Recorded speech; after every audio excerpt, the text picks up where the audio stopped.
Welcome to Easy Eats. My name is Chef Yves Dechaine, and we're here in the Greener Villages Learning Kitchen with Cassandra LeBlanc, ED of the Fredericton Community Kitchens and Counselor for Ward 10 here in Fredericton. Welcome. Thank you. I'm really excited to be here. Today we're going to, we were talking before the show and you're saying, I'd really like to learn how to make bread. Yes. And I said, here at the Greener Village, I think we've put our stamp on bread making. Yes. So you're going to learn the recipe. I've scaled it down quite a bit from what we usually do. Anyways, Cassandra, before we get started and all that, tell me a little bit about yourself. How did you approach the ED position and then transition into becoming a counselor? So I applied for a position at the community kitchens. They were advertising. It was to be a fundraising coordinator, super part-time, 10 hours a week. And I was like, perfect. So I applied. I ended up getting the job. And I tried to hit the ground running. I had never done much fundraising, but I'd done a lot of sales. I had about 7.5 years at a retail store here in Fredericton. So it was a lot of learning, a lot of growing, but I really, really enjoyed it. And what I enjoyed the most was the team at the community kitchens. A great team, absolutely. Yeah, and for me, I hadn't really worked in nonprofit. I'd volunteered over the years for various different things, but I'd never worked in a nonprofit, and it was a completely different vibe. I just loved how kind-hearted everyone was, how everyone really cared about people. That at the end of the day, all the work that I would put in was actually doing something that mattered. So I just really fell in love with the community kitchens, and after about a year, I approached my boss at the time, who was Mike Smith. He's a retired teacher principal. He's wonderful. And so I told Mike, hey, I love it here. If ever there was an opportunity to work full time, I'd really like to work here full time. And then fast forward, I think it was 4 months later, and they hired me to be their executive director. Mike was moving on and retiring. He was just there for an interim position, but I didn't really know that. And so they gave me the ED job, and I was 26 at the time. I couldn't believe that an organization was hiring me at 26 to run their whole organization with very little, experience in nonprofit. But at 26, you've got that different outlook than a lot of. Our paths kind of crossed in the night sort of thing. I know. Mike was just taking over as I was lucky enough to get my position here. Yeah. And he's a great mentor. He's a great guy. And I mean, Biggest, kindest man. I absolutely adored working for Mike. Perfect. So let's get into making this bread. So making bread is really simple. It's just a few ingredients, really 4 or 5 ingredients. You have them at home. I'm sure you have them in the pantry at home. And we'll start off really simple. We start off with our dry ingredients. So the first thing we need is our yeast. Okay. So we're using about 2 tablespoons of yeast, which is about a package of yeast if you buy one of the envelopes. So toss that right into the bowl, just like that. And then to that, we're going to add our sugar. So sugar feeds the yeast, and it also sweetens the bread. It also gives it a little bit of brown as well. So we're going to add 3 tablespoons of that to that. Trying to add some flair. Some flair, yeah. Then we're just going to add some oil. So 2 tablespoons of vegetable oil or butter, margarine. Here we just use vegetable oil because it's cost effective and it's also vegan. So it helps anybody who's vegetarian or anything like that. So equal opportunity other than our gluten-free clients. Anyone can get this bread. It's halal and everything.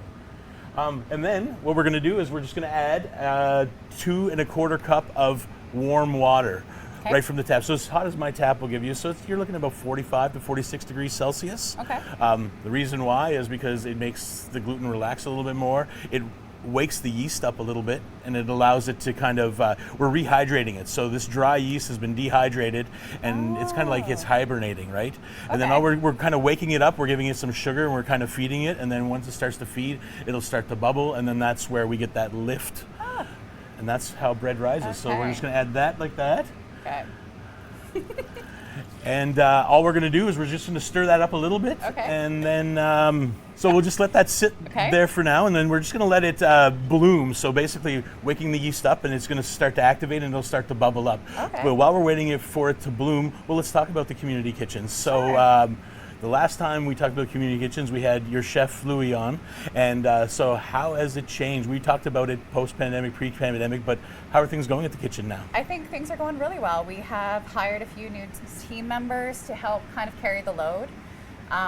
over the past 2 years, our meal output has increased by 47%, which is kind of wild. That's not all increase in need. Well, I guess it depends on how you look at it. But we've added more schools to our student hunger program, and we've started new programs. So there's some of that, but it is pretty big increase. So, there's a mixed bag, I guess I would say. There's some really good things happening. We have some fun fundraising and fun events, new staff members. We're heading towards building new projects and programs.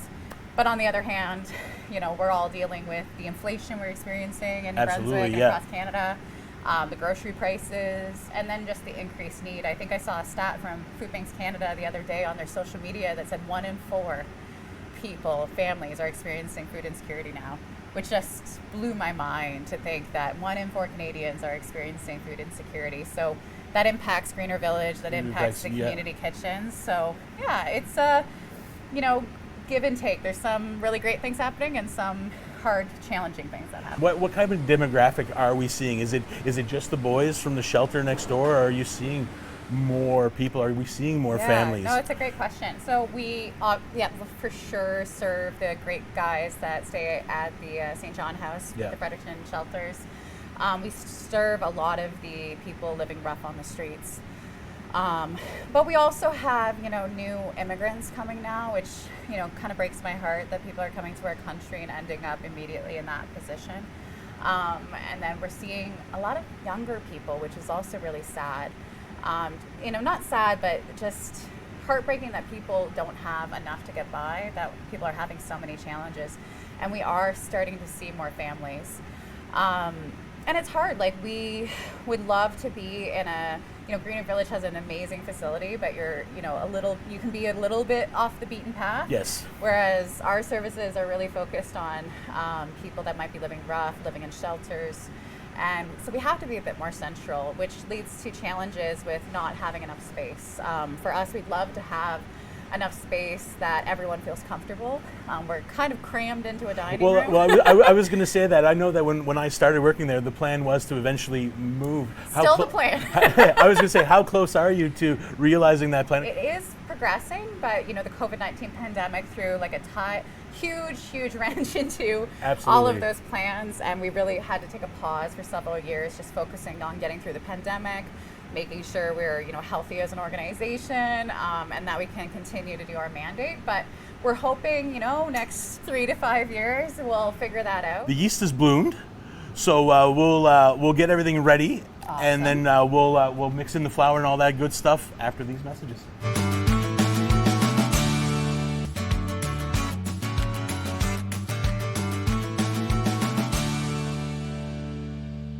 Welcome back to Easy Eats. Again, we are in the Greener Villages Learning Kitchen with Cassandra LeBlanc, ED of the Fredericton Community Kitchens, and our yeast is ready. It's been bloomed or boomed. Yeah, exactly. It's all living organisms kind of floating around. So what we're going to do now is we're going to add structure, and by adding structure is the flour. The flour has the gluten that we need. So what we're going to do now is that we're going to start off with only about half of it. You're going to stir that, but before we start stirring, we need to add our salt. So I add my salt when I add my first batch of flour, because what it does is it doesn't limit the yeast from growing. But what this does is it limits the yeast from growing too big, and then you get that bread that kind of tastes beery or alcohol-y. It's because the yeast has gone too far or it's overproof. So what salt does is it limits that, and it also adds flavor. So if you ever forget to add the salt, you'll get a nice, beautiful piece of bread, but it'll have absolutely no flavor. Okay. So there you go. Don't forget the salt. Exactly. Okay, so am I stirring Yeah, now? just stir that all together, and then what we're going to get is we're going to get ourselves a nice shaggy dough. So shaggy. What means it's kind of droopy and stuff like that. So yeah, we'll just add a little bit more. We're going to reserve the other 2 cups here for add-ins. So we've got 6 cups in the measuring cup right now. We may or may not use all of it, and that's the funny part about bread is depending how warm it is in the kitchen, how warm it is outside, the humidity, it's kind of a toss-up. Yeah. But you'll need 6 cups roughly for this recipe right here. So we talked about fundraiser earlier. What kind of fundraising initiatives do you have on the go right now? Well, we actually have a few on the go. So we just started promoting on, I think, Monday of this week, our Give 5 campaign. Fun. Yeah, so we headed down to the Boyce Farmers Market a few weekends ago with Jeff and Tracy from Fredericton Toyota. Okay. And we have these giant foam hands. It took me forever to actually find them. We grabbed a speaker and played some T-Swift. And we spent part of the morning giving out free high fives to people that were passing by at the market. It was so much fun. And yeah, so we were just starting to promote this campaign where we're encouraging people to give $5 a month to Feed Fredericton's Hungry. Okay. So it's not a lot of money, but it makes a huge difference. We did this campaign back in 2021, and we actually had so many people sign up that in a year, we raised almost $10,000 just from Wow. those recurring donations that were happening every month. So we decided to do it again. You know, some people had dropped off over the years. Yes. And so we're running it again, and already we're seeing lots of people sign up, which is just absolutely fantastic because, you know, when you get that recurring monthly income as a charity, it makes a huge difference. Well, I mean, it allows you to budget or work for the future, right? Exactly. So at this point right here, we're just going to ditch the spoon and we're going to get messy with our hands. Oh yeah, okay, this is the best part. The best part right here. So all we're going to do here is we're just going to add a little bit more flour, just like this. And here, I'm going to give you just a quick pointers on how to start it. So what I'll do is I'll start molding it now. So what I do is I pick it up like this, then I push it, and then I push it with the heel of my hand, and I give the bowl a quarter turn. And I just keep on doing that. Okay. And we're just going to keep on doing that until we've absorbed most of that flour right there. Okay. And then we'll go and we'll continue on. I really should know how to do this. My mom baked bread literally all the time. Well, that's it. It's because Mom baked bread and you didn't have to worry about it, right? I didn't have to worry about it. No, my mom was quite the baker. So you guys have something going on at the Lord Beaverbrook as well. Can you tell me a little bit about that? Yes, we do. So we decided this year to host a gala. Oh, fun. Yeah, we haven't ever done one before, so this is our first, hopefully our first of many. Okay. And we're hosting it at the Beaverbrook Art Gallery on Saturday, May 25th. So tickets are on sale on Eventbrite, and we're trying to get 200 people out, which I am really excited. We've got a lot of fun things planned for the event. We've got the Alex Bailey Swing Band coming. Oh, okay. We have so many fun things. I don't know if you know Barista Brian. I've heard of Barista Yeah, Brian, yes. he does like celebrity latte art. Who knew that would be a thing, right? Well, who knew? No, absolutely, yeah. So he's coming to the event and going to be doing latte art for people. Oh, fun. We're going to have catering and lots of fun little surprises, and it's all of the ticket sales, absolutely every dollar will go to Feeding Fredericton's Hungry. For those of who don't know, the school lunch program, like you said, you added on more schools. Yeah. So you guys are Kim's Kitchen, Yes. up at Leo Hayes. Yep. And how's that been going lately? We have that commercial kitchen on the north side. It's actually on the Leo Hayes High School property. Yep. Very handy. So we are serving about between 300 and 350 lunches a day now. So that's how many schools now? It kind of fluctuates. It depends on the needs. Okay. But right now it's about 20 schools. Okay. Yeah. And so we offer that lunch program, and then we also offer a backpack program where we prepare non-perishable food that kids can take home to their families over the weekends. Which makes sense because if you're feeding them 5 days a week. Yeah, like what they about the can't- weekend? weekends? Yeah. And our thought process behind that backpack program, was, hunger doesn't end at 4 p.m. on Friday, and also just really wanting to make sure that every child, no matter their situation, no matter if they maybe have absentee parents or just a difficult situation, that they're getting something over the weekend to eat. Perfect. Your dough looks great. Okay. It's almost there. So all we're looking for is it to be nice and soft. Okay. And like I tell the kids and everyone else, it needs to be soft like your earlobe and kind of bounce. Soft like your earlobe. I used to say cheek, but mine's a little furrier than it used to be. So, and when I was doing this with the kids programs, they pointed it out all the time. So You had to change it. I did have to change it. So now Kids are honest like that. Eh? very much honest like that. So now it's nice and smooth, and it's got a little bit cool. of spring, and it's kind of soft like your earlobe. Yeah. So that's ready to go. So what we're going to do now is we're going to move it into an oiled bowl. Okay. And then we're going to let it proof. And proof is just a fancy word to say let it rise. I totally remember. So I grew up homeschooled, actually. Okay. And I have 5 brothers. And my mom homeschooled us all. And I remember she was so busy, always running us around to like music lessons Yep. and doctor's appointments and different things. And she would bring her bread with her and let it proof in the car, and I'd watch her punch it down, and she'd cared that much about her bread. And it works great because in the back seat of a car, Yeah. in the back seat of a car So in I the grew summer. up with bread. Well, that's fantastic. So there we go. So we put it in the bowl, we spray it, and then all I'm going to do is I'm going to cover it and we're going to put it aside. Oh, awesome. And then when we come back, we'll have some risen dough, and then we'll be able to shape the loaves.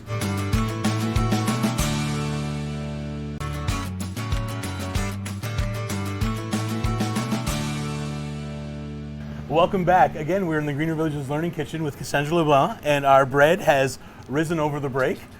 And here we go. It's nice and it's puffy. So the next step right now is just to punch it down, but not I get to lit. punch? Like, how Well, you hard? can, but you just kind of just deflate like a it. slow motion A slow punch. motion punch, exactly. Oh my goodness. It's kind of neat, eh? And then it Oh just kind my of God. folds into itself just like that. And all we're going to do now is just roll it right out onto the cutting board. Then we're going to sprinkle it with a little bit of flour, It looks so cool. and then we're just going to push that down again, just like this. Okay. And then all we're going to do is we're going to cut this in two. You're going to get a piece, Yeah. and I'm going to get a piece, and that'll be the two loaves that we get. Oh my goodness, it feels so nice. So before we get started, what we need to do and tell everybody, you want to set your oven to 375 degrees Fahrenheit, Very important. and then you're going to grab your two loaf pans, which Okay. you are going to spray liberally. We don't want our bread sticking. So Yes. if you have Something pan I spray, always seem to forget. if you have pan spray, it's great. If you don't have pan spray, a little bit of margarine or butter on a piece of saran wrap or in a plastic bag, and then just kind of get all those nooks and crannies. But we're set up right like that. So to make the bread is really simple. We can do it together. So you just grab your dough. You say it's simple. So all we're I going to wanna do is we're believe just it's going to bring it into simple. a ball. So all you want to do, so you grab it like this and then pinch into the middle. I think I remember this. Pinch into the middle. Believe it or not, I used to make sticky buns. Fun. So there you go. So once you got it into a ball, Okay. all you're going to do is you're just going to press it down. Okay. And then we're going to roll it like you would roll a wrap. And then you tuck it, and then it'll squeeze out, and every once in a while, just tuck that into the middle and keep on rolling. Oh my gosh. Once you get to this point right here, what we're going to do is we're going to tuck again, and then we're just going to pinch. And it doesn't matter if it looks a little bit weird. We always call that the love in the loaf. Yeah. And every one Probably of going the... to be a lot of love in my loaf. Well, there you go. So then all you're going to do is once it's like that, give it a twist like this, and all we're doing is we're sealing in those edges underneath. So you're going to see that all the edges have been sealed, I think. and then you're just going to pop that right into your loaf pan, just like this. Oh my gosh. And then we're going to put this off, and we are going to cover these just accomplish like so this, much. and we're just going to let those rise again. Yep. Keep them in a warm spot, not into direct sun. So a lot of people, when you do it at home, big sunny table on the dining room table, you always think that's a nice warm spot. But It you don't- looks nice. It would work, but it's in direct sunlight, and you don't want it Yeah. in direct sunlight. Just find a nice warm spot in your house, or like your mother, the back seat back of seat of the the car. car. Yeah. What I like to do too at home, if it's kind of chilly, is I'll start my dryer for 5 minutes, I'll stop it, Oh, and then I'll smart, put and it in put and it- then close the door, and then I'll let it rise a little bit that way, and Well, it's that's a just one kind way of to do cheating. it. Yeah. Let's talk about the other hat that you wear. You're a counselor here in Fredericton, I and am. what kind of challenges does that present? There was a lot to learn. So that was challenging but fascinating. One of my favorite committees that I serve on is Planning and Advisory, Okay. which is the committee that looks at developments that are coming through the city. It's been a wildly interesting committee to be on. It's very technical, and you have to do a lot of reading and thinking about applications. But that committee also comes with its challenges. Sometimes residents get, really passionate about what's happening in their neighborhood, and sometimes that passion can be hard to take, especially when you don't agree or Yep. for you have your reasons voting the other way. So that's probably one of the hardest challenges. At the end of the day, no matter what vote you do, no matter which way you go, there are people on one side that are super happy, and there are people on other side that are not so happy. And I guess my next question is how do you balance both? Because I mean, you're working for a nonprofit that's looking into the to help out the less fortunate people in our community. Yeah. And you're also a counselor who's looking to kind of work on policies and stuff like that. And sometimes that kind of, how do you walk that tightrope? Yeah, so it's hard. I've explained before to people that, I go from the community kitchens, and when I'm working there, you're often working with the people that are the most disadvantaged in the city of Fredericton. The people going through things that you and I can't really even comprehend what it is like to live day to day in the environment some of these people are having to withstand. So I go from that environment, and then I go to City Hall, and it can be hard because I see it every day. I see the struggles and the pain and the despair people are going through, and I see how the population living on the street has grown and grown over the past few years, and more people are struggling. And not everyone at City Hall has that same experience, and so it's hard sometimes when I'm sitting in a room making decisions about things, and I want it to happen now. I want it to happen right now because I see what is happening, and I see that it's going to take time to fix it, time to see change. We don't have this proof, but we're lucky enough that we do have a few loaves left from Monday. So basically, the end result is, minus the bag, of course, you'll get a loaf of bread, and it's the same bread, same recipe that we make down here at the Greener Villages Learning Kitchen, and goodness. There we go. And what's nice about this bread is there's a lot of sugar in it, and there's a lot of yeast. So what it does is I find that it lasts it stays fresher a little bit longer. There we go.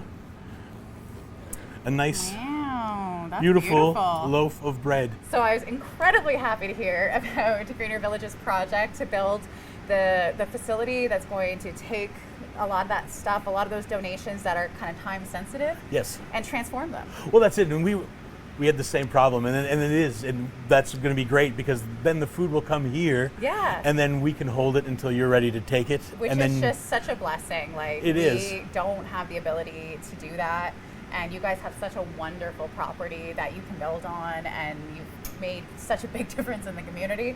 So it's going to be a big help to all of us around the city that are doing food security. A lot of us don't have big facilities, and so it's all just about working together, And then it's adding time because here we'll be able to transform stuff like making different soups and things like that. So it'll allow your chefs to be a little bit more creative on the end of the meal when they don't have to worry about what kind of soup are we going to get, or we need to get these carrots diced in time for service. So it's gonna help everyone around. It's gonna allow us to utilize our donations longer and more. For those out there who want to donate to the community kitchen, those of you who want to help, how does someone go about doing that? Oh my goodness, there's so many ways you can donate. So if you're looking to donate food, you can drop that off pretty much any day of the week at 65 Brunswick Street. You just come, you knock on the door or ring the bell, and one of the staff will come grab it from you. And then as far as funds, if you're looking to donate, you can donate online on our website. You can donate on Canada Helps. You can send us a check. You can send us an e-transfer. You can give us gift cards. We really accept it all. Thank you so much for what you do here in Fredericton. I mean, my pleasure. The community kitchen has a really special place in my heart because I left big restaurants to come and work for a nonprofit to feed people, and then it allowed me to kind of bounce into what I'm doing now, which I'm super grateful for. And then, but I know that the kitchen's in good hands now that you've taken over, and it's kind of evolving, and it's great to see that someone who's so passionate about helping others is also sitting on council. So it's a good eye and a good, so thank you so much for joining us today. Thank you so much for helping Fredericton. Oh, I wouldn't want it any other way.